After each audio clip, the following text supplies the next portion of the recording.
Hello, Mustang fans, and welcome to another episode of the Mustang Owners Podcast.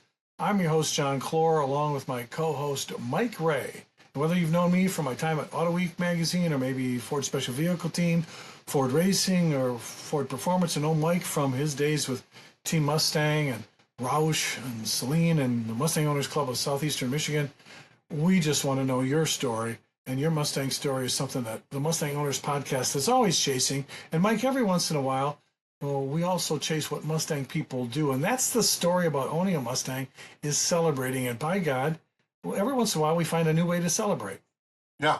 And, this has been a very successful event, John, for us for many years. And, we moved a few years ago, moved venues on the homecoming event. But I think the venue we're at right now couldn't get better. And it's set up so perfectly with what we want to do each and every year.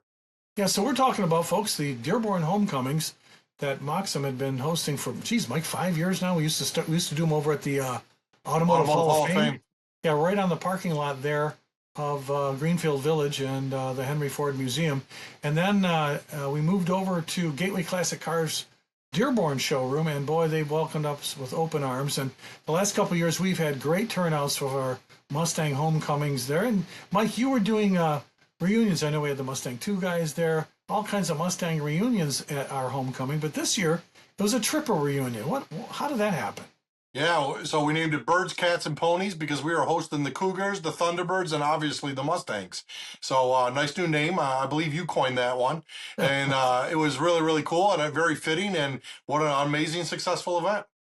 Well, I'll tell you, so this year's Birds, Cats, and Ponies homecoming was together because the Thunderbird turned 70 years and Ford Motor Company wasn't doing anything in Dearborn for them, so we stepped up and made the Thunderbirds the part of this homecoming. And then when we found out Cougars, which, Mike, are kind of like Mustang sister cars, at least the ones that we collect, that they want to do a reunion in Dearborn before the Woodward Dream Cruise and before Mustang Memories. Well, we decided I think we had 39 Cougars, John. Right? Yeah, that was a boatload.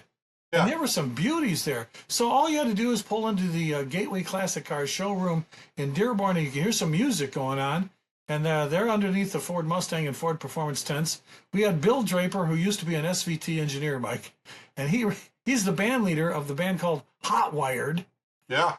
And they were playing some tunes, and people were pulling in with their T-Birds and their Cougars, and the music was happening, and you could smell the hot dogs in the air. This was going to be a great day. Yeah, it really, really worked out good. And the other things that we had in store for the guests also turned out great. Yeah, let's take a look at that. Well, the Ford Performance Club Connect van was there. And that's our show.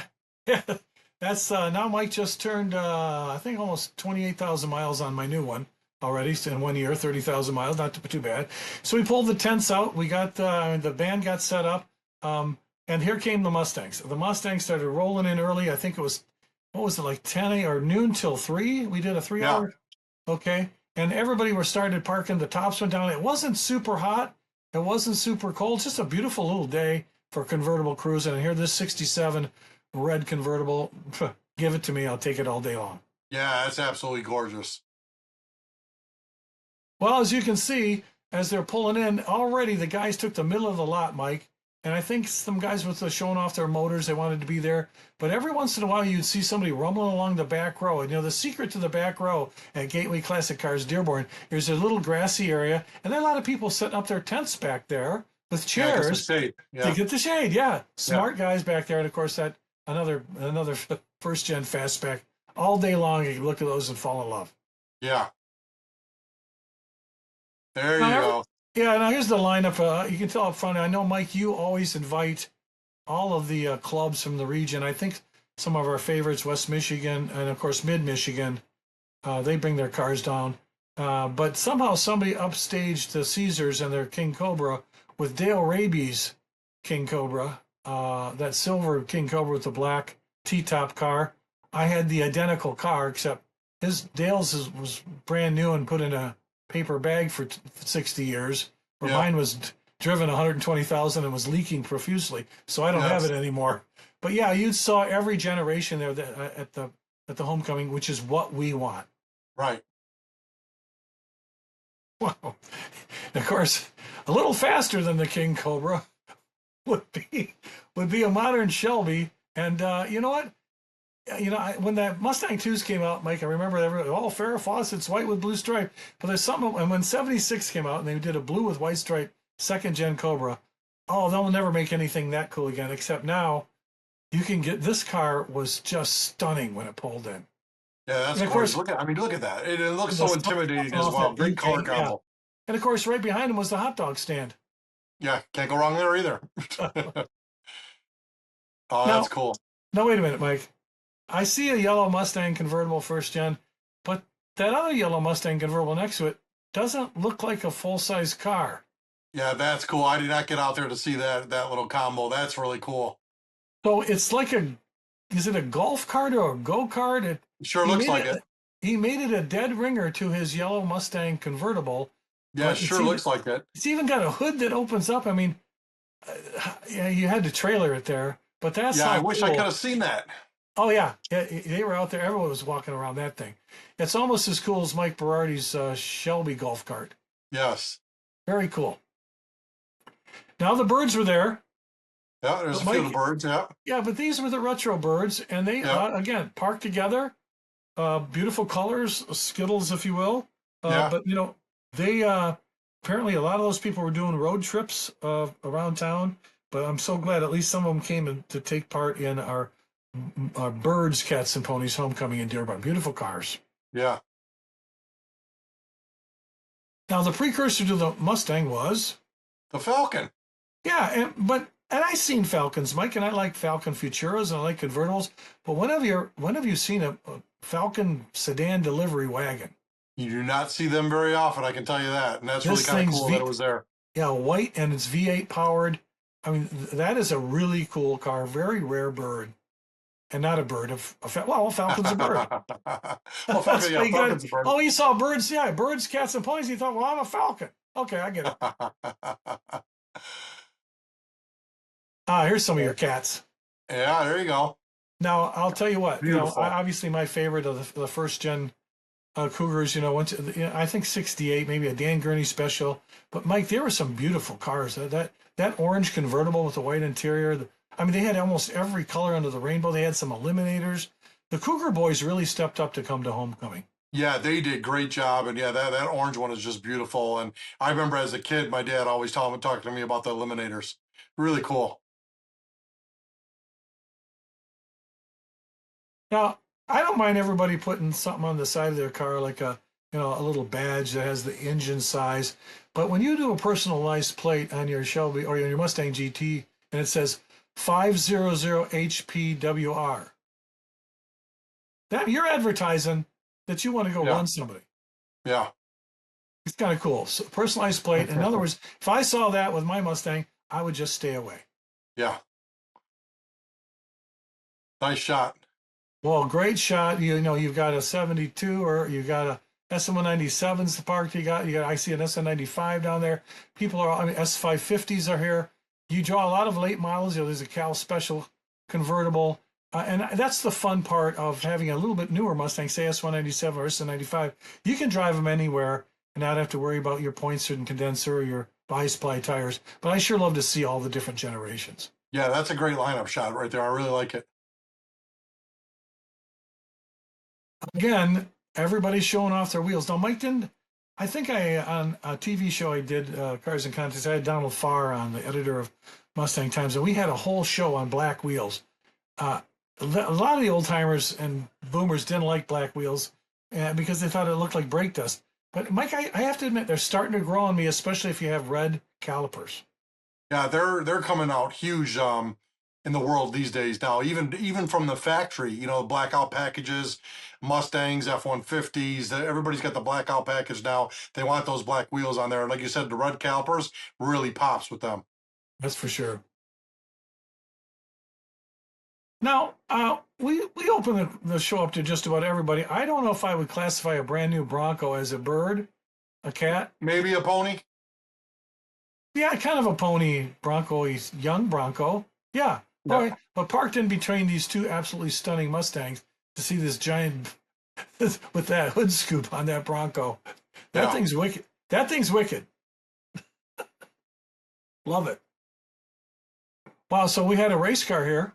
He's got He's number 21. Uh, the Mach 1. new a new mock. There's just something about those cars, Mike. I just the absolute. I mean, I don't care if it's fighter jet gray or this orange or what color you get them in. They're just wicked looking. I really like the You new know, mocks. we always keep talking about, remember, John, with the bosses when they came out, that they were the best balanced cars when they came out. Well, when Mach 1 came out, that took the new reign of that. New Mach 1s, starting in 21, really got the balance thing down very, very well with the power and the handling. Beautiful car. Yeah, there How you go. low can you Another go? one. Is that is that Joey D's?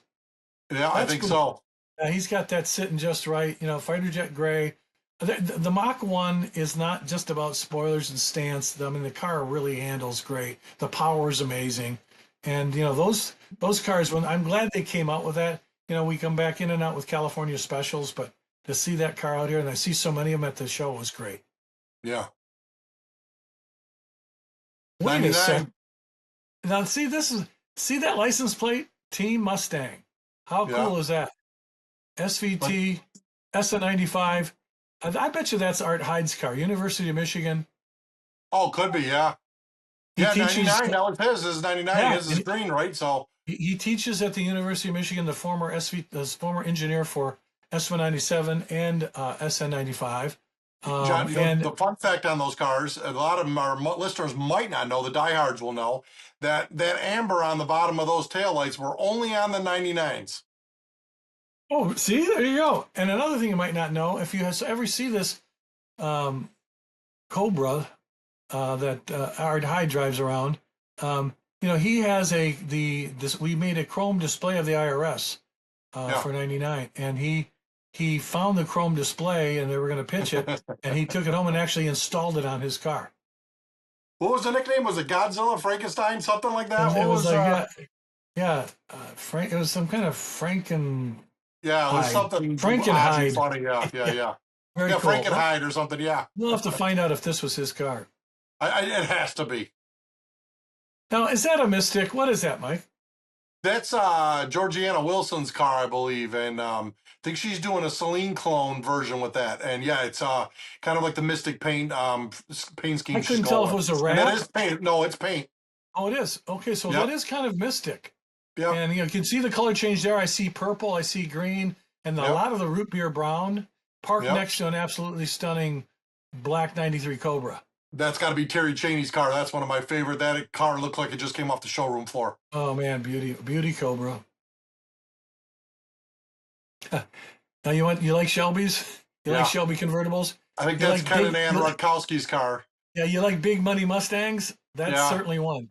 What an Yeah. absolute stunner. Any Shelby convertible will be cool for the rest of your life, and this thing looks like they look like they just bought it. Yeah. Of course, with the Moxham flag running from the aerial. Yeah, I love it.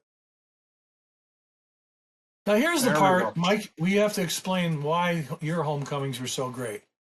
Yeah, this is You one of the things we just talked about earlier about all the other stuff that was going on besides that. And this is the main attraction inside.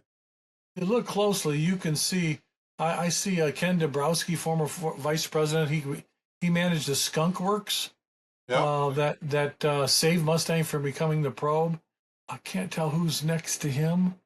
I can't see And that. then Buck Mook's next. Buck Mook. Yeah, he was the second gen Mustang, and then there's it looks like is that Mickey Mattis next to him, and then there's John Savona. There's Yeah. Emmeline King, and Yeah. Mike. This is the one where we actually got Henry Ford III to show up. If you Is guys, that McGaldy with Emmeline King? that could be, I yeah, can't. that could be McGaldy. I don't know. I All the can't, Mustang heroes what that a we can line! get Yeah, at yeah. one I at a think time. he's still. Yeah. Yeah, we had 12 or 13 Mustang heroes there, and that's when you separate yourself from the pack. When all the Ford retirees who designed or engineered or marketed the Mustang, the Mustangs that we know and love, come out to the show and interact with people.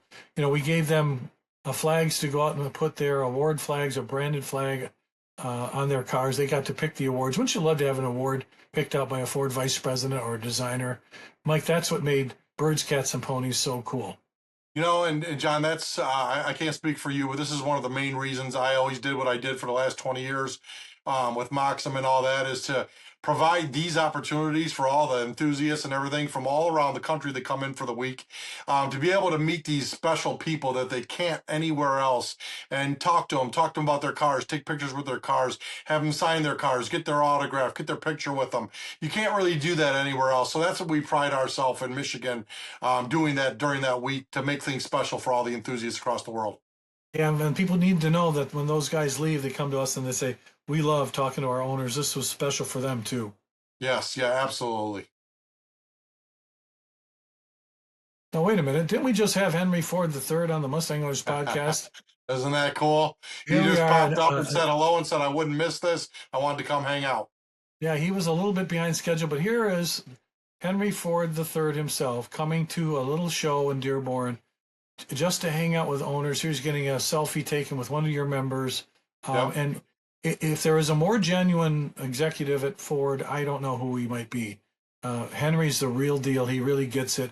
And everyone who's watching this needs to go to our podcast lineup and go listen to that wonderful interview with Henry. Although, Mike, he did accidentally tell us in his podcast interview that he, at age 14, with no driver's license, went out and joyrided in a Mustang.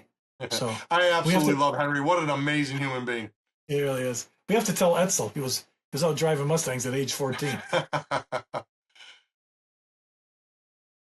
What a way to close the day. People enjoying all kinds of different Fords, even though the Mustang Club sponsored.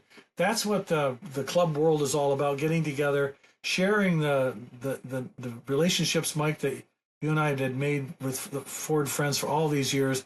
And I'm telling you what, those people that were there who made the effort to show up will never forget that day, because the chances of that happening again are pretty low. And they should be I was so pleased to get to meet somebody that designed their car. Maybe they got an award from the guy who engineered their car. That doesn't happen when you go to Joey Schmuck's Cruise In Cars and Coffee, where you get a plastic trophy and from the car wash down the street. When you literally get somebody from the Ford family out to represent, I mean, not many people can say that, John. It was wonderful. Birds, Cats, and Ponies Dearborn Homecoming 2025. I hope you guys enjoyed that little walkthrough with those photos by Joe Dladvich. That's what it's all about, and those Mustang stories will be told over and over again, Mike. Great job doing that, and it's going to be a great job if you actually click the like button or click the subscribe button so we can spread this Mustang love all across the YouTube world. So please try to subscribe and check out the next time we're getting an issue coming out, because you never know what Mike and I will come across. That next Mustang story could be yours. So until next time, we'll just have to catch you down the road.